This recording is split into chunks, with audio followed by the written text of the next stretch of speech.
10 hari pelarian seorang pria yang diduga membunuh pengemudi ojek daring berakhir sudah pemirsa.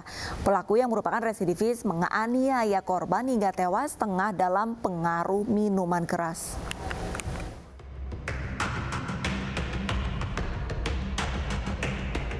Pelarian pria berusia 42 tahun ini berakhir. FS, terduga pelaku pembunuhan pengemudi ojek daring berinisial IA, diamankan polisi.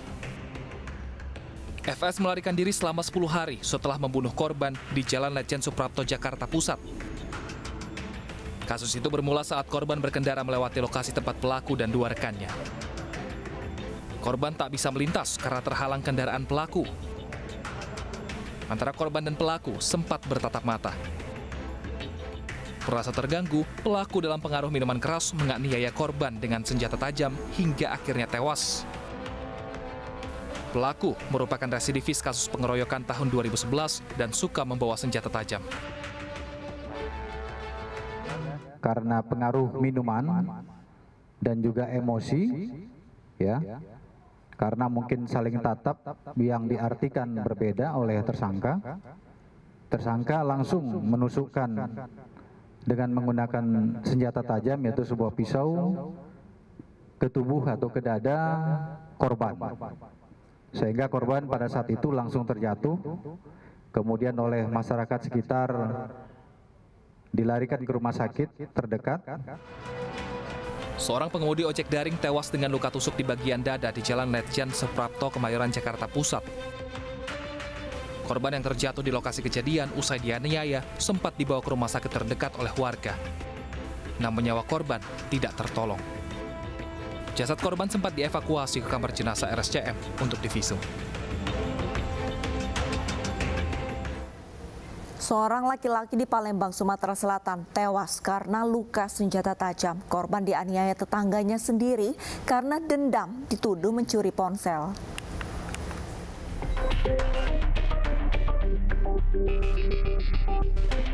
Seorang laki-laki bernama Evan Hardiansyah di Palembang tewas dianiaya tetangganya sendiri. Kejadian penganiayaan terekam kamera CCTV. Korban diserang pelaku menggunakan senjata tajam tepat di depan rumahnya. Kejadian tersebut disaksikan keluarga, bahkan istri korban yang sedang hamil besar. Adik ipar korban berusaha melerai, namun pelaku sempat mengancam menggunakan senjata tajam. Melihat korban terkapar, pelaku langsung kabur. Polisi yang menerima laporan penganiayaan bergerak cepat memburu pelaku yang tidak lain adalah tetangga korban. Hanya berselang beberapa jam usai kejadian, pelaku yakni Suhardi berhasil ditangkap oleh Satreskrim Mapolsek Sako, Palembang. Dari tangan pelaku, polisi mengamankan sebilah pisau yang digunakan beserta pakaian dan sepatu boot milik korban.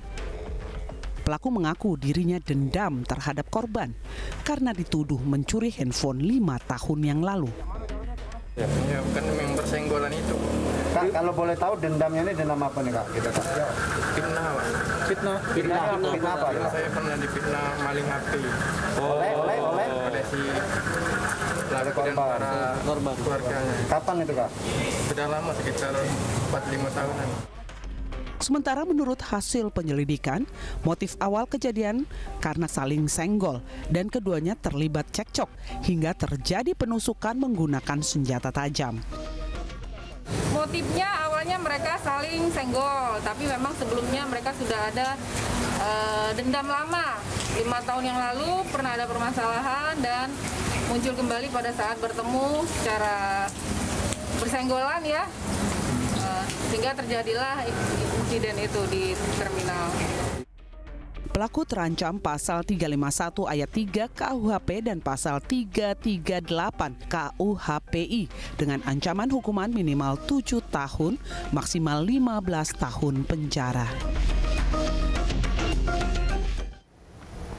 Sakit hati, istri selingkuh hingga hamil. Seorang residivis di Surabaya, Jawa Timur membunuh pria selingkuhan istrinya. Korban yang dicari pelaku hingga 6 bulan ditemukan dan langsung dianiaya dengan senjata tajam.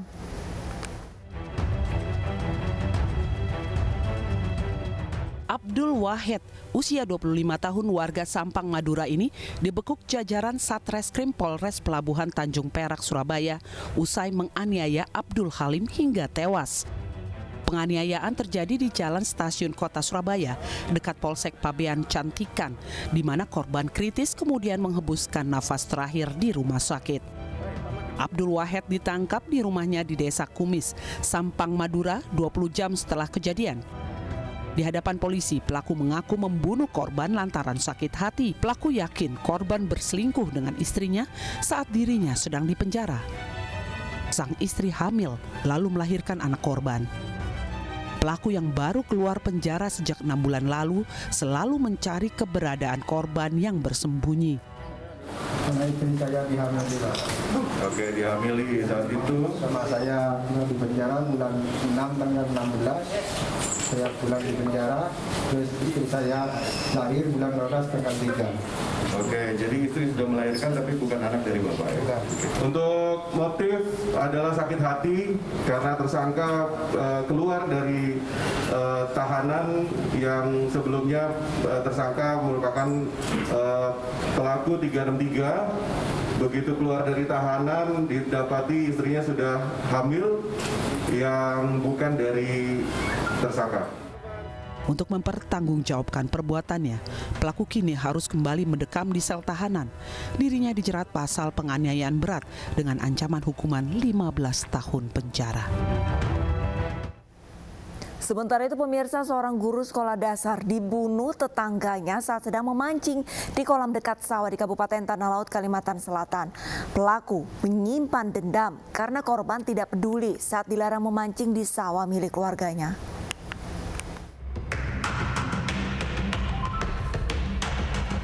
Warga RT 4 Desa Padang Luas, Kecamatan Kuaru, Tanah Laut, Kalimantan Selatan, memakamkan jenazah Ahmad Rafani yang ditemukan tewas di pemancingan.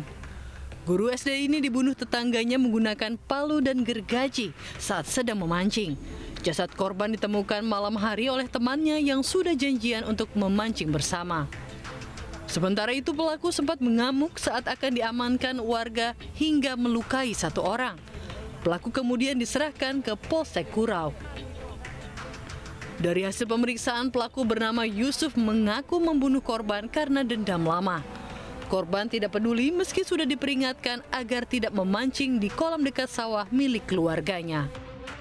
Kalau balik ke sana, saya begitu jalan bertemu dengan si pelaku Usup yang dibawanya di tangan kiri gergaji, tangan kanan palu. Jadi sampai Usup mama kayak Pak mati sudah jar.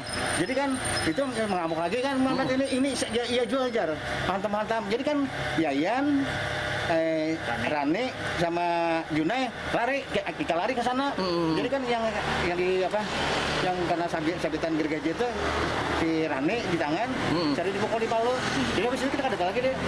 Tersangka pada saat mendatangi korban itu membawa kantong plastik yang warna putih yang berisi gergaji dan palu. Ya. Saat ini tersangka sudah diamankan kan?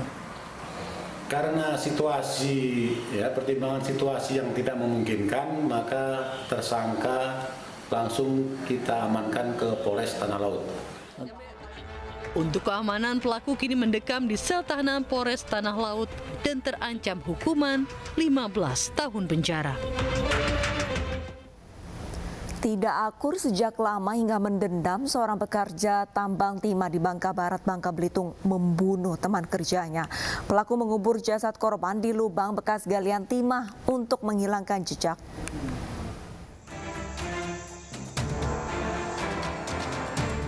Aparat Polsek Tempilang, Bangka Barat, Bangka Belitung mengevakuasi jasad pria pekerja tambang yang ditemukan tewas terkubur di lubang bekas galian tambang timah. Di jasad korban ditemukan luka bekas senjata tajam.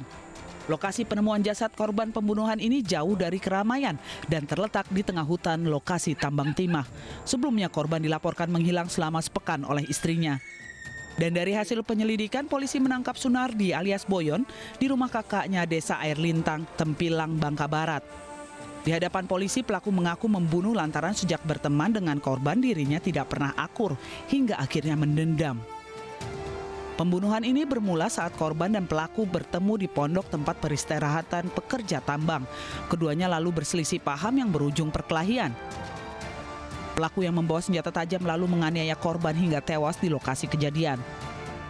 Bingung melihat jasad korban, pelaku lalu mengubur jasad menggunakan pasir di lubang bekas galian timah untuk menghilangkan jejak. Yang selama ini mungkin dendam, sering diganggu oleh korban dan sering jadi ribut sebelumnya. Mungkin pada malam itu puncaknya dari pelaku ini emosi yang mengakibatkan pelaku gelap mata dan melakukan penganiayaan menggunakan senjata tajam berupa golok yang diarahkan ke leher korban bagian belakang dan kepala sehingga mengakibatkan korban meninggal dunia. Atas perbuatannya, pelaku kini mendekam sel tahanan Polsek Tempilang. Dirinya dijerat pasal berlapis dengan ancaman hukuman maksimal 15 tahun penjara. Seorang selebgram dan warga negara Brazil dijual kepada pria hidung belang seharga puluhan juta rupiah. Selengkapnya sesaat lagi, tetaplah bersama Realita.